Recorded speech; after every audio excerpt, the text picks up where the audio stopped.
Leinster have to come from behind again to win it to Viva. My name's Mark. Let's talk rugby.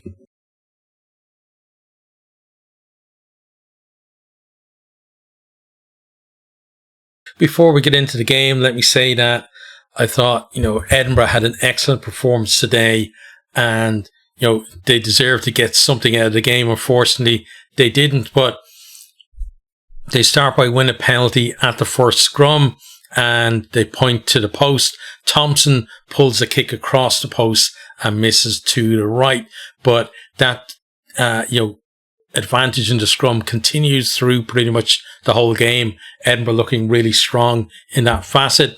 We then have a TMO check for a high tackle by Hunter Hill on Andrew Osborne. It's shoulder to head. He goes to the bin and it goes to review.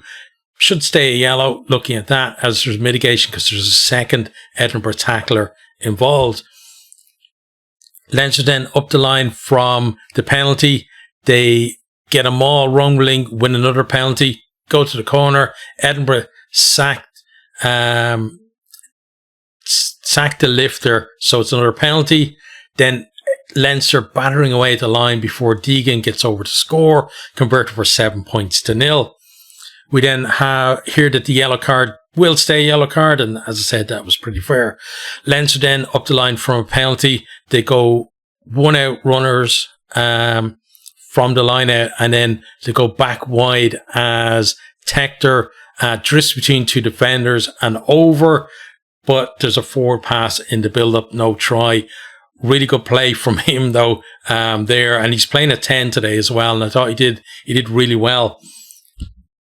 Edinburgh then strike off the resulting scrum. They shift it left. Muncaster, great carry and offload to Velicott. He's in behind, finds Van der Merwe, who then has a run in from 50 metres out. Conversion miss, 7 points of 5, but a really well worked try from Edinburgh there. Leinster offside, and Thompson is on target from the tee this time. 8 points of 5, Edinburgh back in front.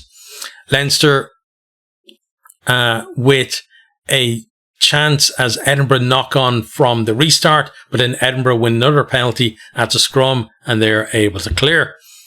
Thompson then with a cross kick to Muncaster, who carries before offloading to Van der Merwe. There's then a slick interchange between a couple of backs.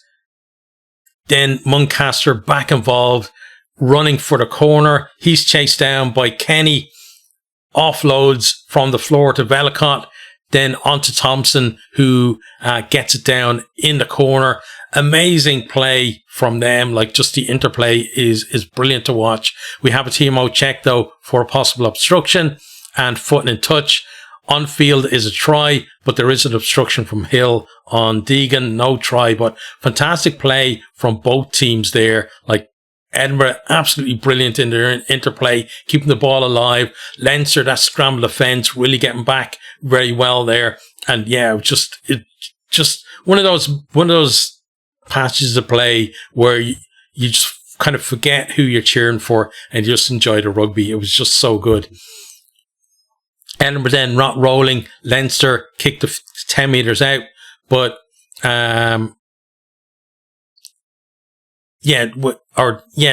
they move it, then Thompson actually turns it over for Edinburgh and they're able to clear. Then Edinburgh have a sustained period of play around the 22, but Deegan gets over the ball to win a penalty. Glenn Young, though, in that kind of passage of play with a great break and footwork as well to get Edinburgh into the 22 initially. Just brilliant from him. If you can see the replay, it was so good. Then it's Edinburgh who continue to press in attack. They tap a penalty, put it through the hands, and they find Satala, who finishes in the corner. Nice footwork from him as well. Converted from out wide, 15 points to 7, and that was the halftime score. In the second half, Leinster bending the line as they work it into the 22 before Ioane knocks on. And, they were in a decent position there. They'd finally got numbers out wide, but the knock on came at the most inopportune time. Then Deeney charges down Velcott's kick. He gets to the loose ball first, stopped just short, recycled, and Penny goes over, converted for 15 points to 14. Edinburgh attack from a line out on the edge of the 22. Velcott gets knocked over at the back of the ruck. Leinster then turn the ball over, and McLaughlin is charged down, but they do scramble the ball clear. We then have a TMO check, and it's confirmed the contact on Velcott is ruled a rugby incident. No foul play, but it doesn't help him with the busted nose that he got out of it.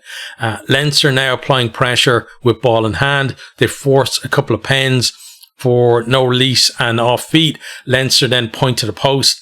Tector, it's his turn to pull a kick across the post, 22 dropout. McGrath and Snyman then combine as McGrath goes scurrying into the 22. Leinster force another penalty as Van der Merwe is adjudged to have knocked on deliberately, but after TMO review, you can see he absolutely did not touch the ball. It was just a really poor pass from Leinster. Edinburgh then they carried it back over their own line, so it's a 5 metre scrum to Leinster. Leinster then they go off the back, pick and goes, 1 out carries, Edinburgh offside penalty, Leinster off the tap, but they knock on as the Edinburgh defence pressures them. And Edinburgh, I have to say, were absolutely outstanding in defence in this game, especially in that second half. They made Leinster to work for every single score. Leinster then up the line into the 22, and Muncaster had hands on the ground. That's where the penalty came from. Leinster work it up to the line, but play is halted because Muncaster then is actually being treated next to the play. He catches shoulder to head as it was, I think it was Usnov kind of dips into the carry and just catches him with his shoulders. As I said, Muncaster then has to go for an HIA. We will restart with a 5 metre scrum to Leinster. Deegan then goes off the back. Then Snyman goes close before Penny forces his way over for his second try, converted for 21 points to 15. Leinster then looking for the opponent's point try, camped on the try line, but Ioane gets held up. We come back for a penalty. Leinster tap, have a couple of goals before Penny completes his hat-trick and gets the bonus point, converted for 28 points to 15. Edinburgh then come forward. Van der Merwe with a really nice mazy run, brings them up to about halfway. Then they go right. They win a penalty. They kick to the corner, go to the maul, but is halted. Maloney in at the side. Another penalty, back to the corner. Leinster in at the side again. And then Charlie Shield snipes over to score. Cammy Scott now, clock is in the red. He's got the conversion. If he gets that, then it's a well-deserved bonus point for Edinburgh, but absolutely duffs the kick. It's like a daisy cutter, staying less than a metre above the ground all the way. Doesn't worry the posts at all. Unfortunately for them, full-time 28 points at 22. And for me, that ending there, that kick, Edinburgh absolutely did not deserve that. They deserve to get that over and get their losing bonus point out of the game. So that was, even as a Leinster fan, I didn't feel like justice was done with that final kick. But what can you do? It happens to the best of us. So on to the stats, and then we'll have a chat about each of the teams. So let me pull them up here on the official site. So first of all, try scored, 4 for Leinster, 3 for Edinburgh. Edinburgh doing really well to get that try at the end and give themselves a chance for that bonus point. Thought Leinster did well themselves in that second half, just to manage the game a little bit better, and get those scores to pull away. Possession 61% to 39 in favour of Leinster. Offloads 8 to 9. Both teams looking to keep that ball alive and move it. I felt that Edinburgh's interplay was better than Leinster's. Just their system seems to work better for them than the Leinster one at the minute. But Leinster definitely are improving with ball in hand. Meters gained then 349 to 283. Clean breaks just 2 for Leinster, 12 for Edinburgh. That's from 18 defenders beaten from Leinster. So that's 1 in 9 conversion, which is very low rate, for defenders beaten. And then Edinburgh their 12 came from 22. So basically 1 and 2 from them, which is really good. And again, it just shows like, the guy who beats the defender always had somebody there, to offload to. And it wasn't a case of forcing it either. They knew, put it in, like offload into this space and somebody is coming onto the ball. And it pretty much every single time it happened. Whereas for Leinster, we saw where guys would be tackled and they'd be looking around, kind of doing that kind of spin thing where they're just looking, where's my support? No support there. Okay, I'll hang on to the ball instead.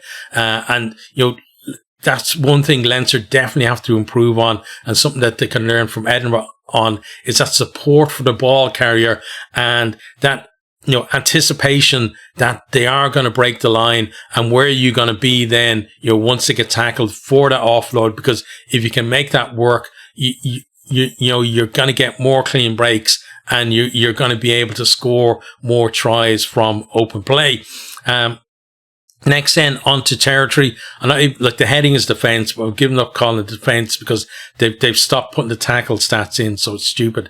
But territory, 64% to 36, so Leinster, especially in that second half, playing most of the game in the Edinburgh half of the field. So as they were chasing down that lead and then chasing down the bonus point, they were pretty much always in the right area of the field for that. Kicks and play, 22 to 24, which is pretty much around the average that we see in games, across most competitions, at this point. And then kick success, 80% to 40%.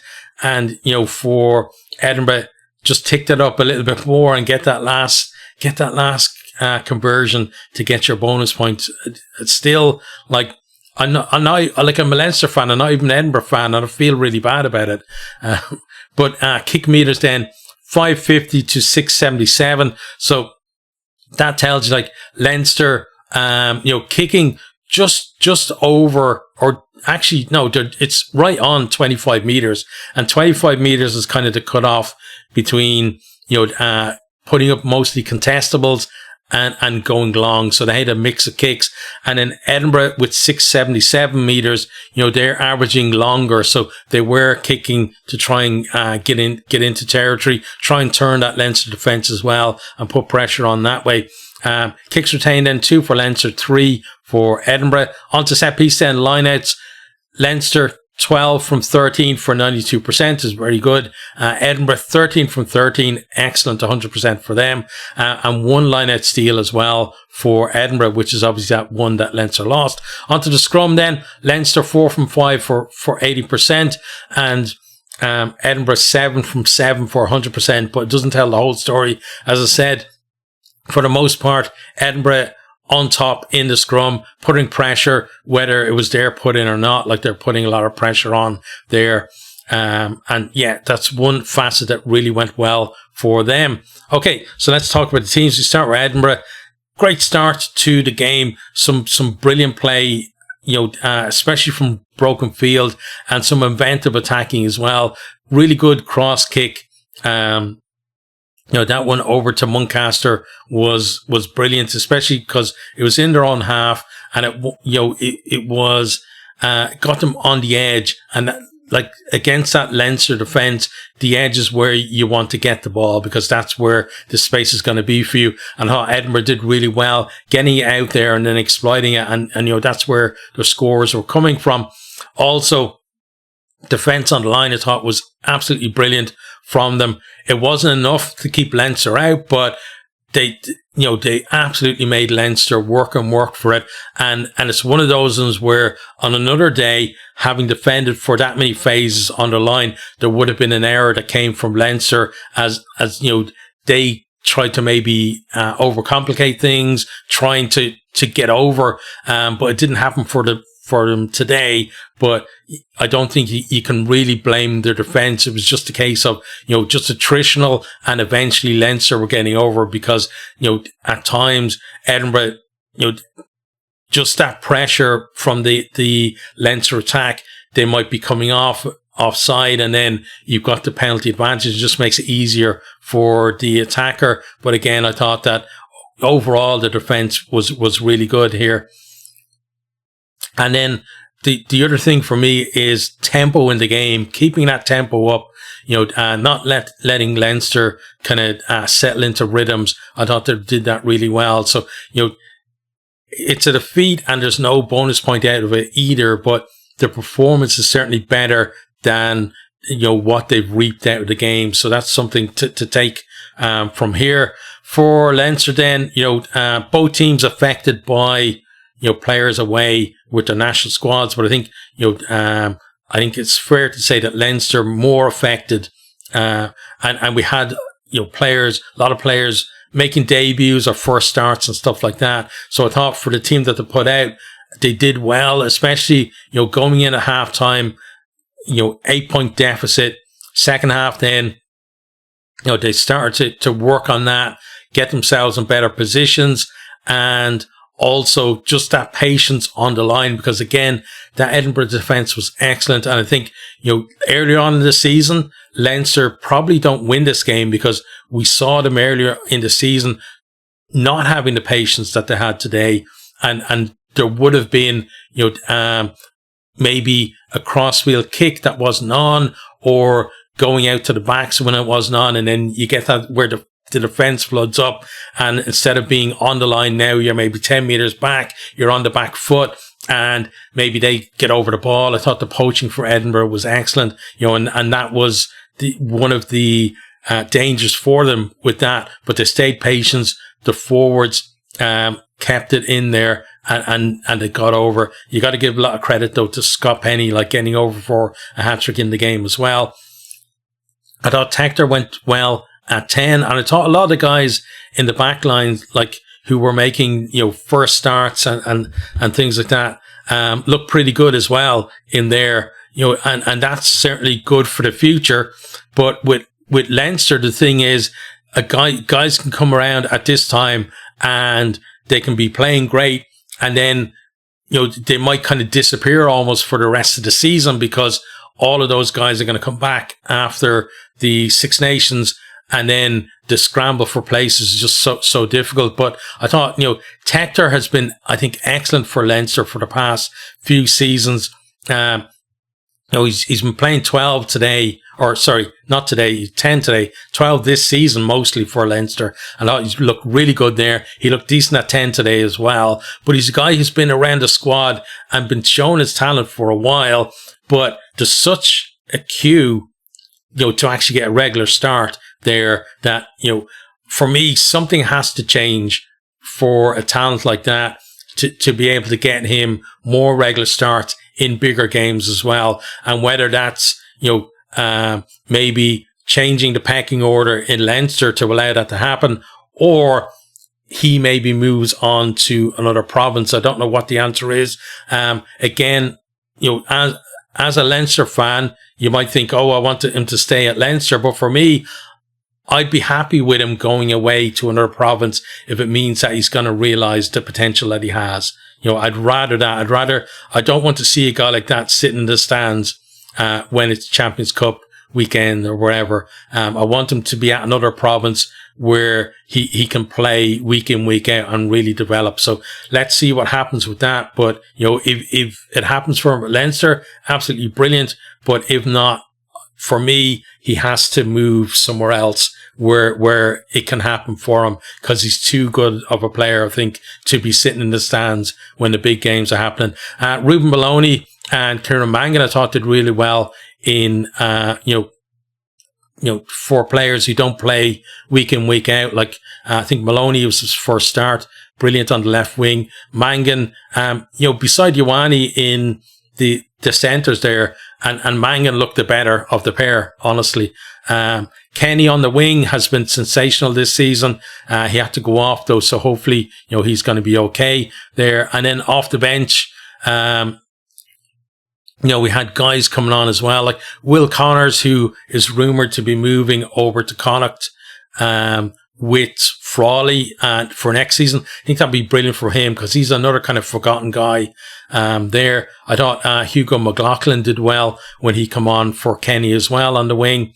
And then, like you got Gus McCarthy, who, like, in terms of the bench, one of the few players with real experience coming on. But then, like, the whole front row that come on, himself, Usmanov and Smith, I thought did well. So yeah, decent all around, I think, from, you know, a lot of players who don't have that much experience, but probably the guy who has the most experience in, you know, in this Leinster pack, certainly, Scott Penny, who's kind of the, you know, when the big boys are away, is kind of the guy who often steps up to the plate, and he did it again today with a hat-trick, so he was absolutely brilliant. So overall, happy with the win for Leinster. You know, they're still not at the point where I think that, you know, where their systems are working for them. And what I'm talking about there, yes, it's a big change. We talked about all the players changing and stuff, but we've seen it in previous seasons where if the system is working, they can drop in. It doesn't really matter too much about the personnel because you drop the players into the system. You know, I'm talking about on attack.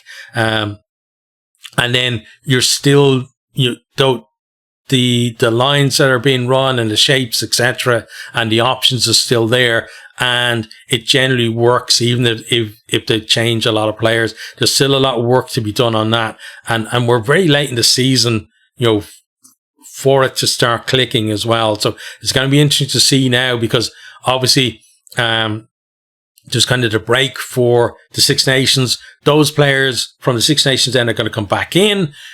And then it's going to be a case of, well, now they're switching systems. Can they make the switch quickly enough to not kind of have, you know, an effect on the performance for Leinster as well? So a lot of kind of things to think about here, but I think Leinster will be happy with the fact that, you know, they're ending this kind of block with a bonus point win, and, you know, that's going to give them something to build on then into when we come back. It's kind of, we're into the sharp end of the season then.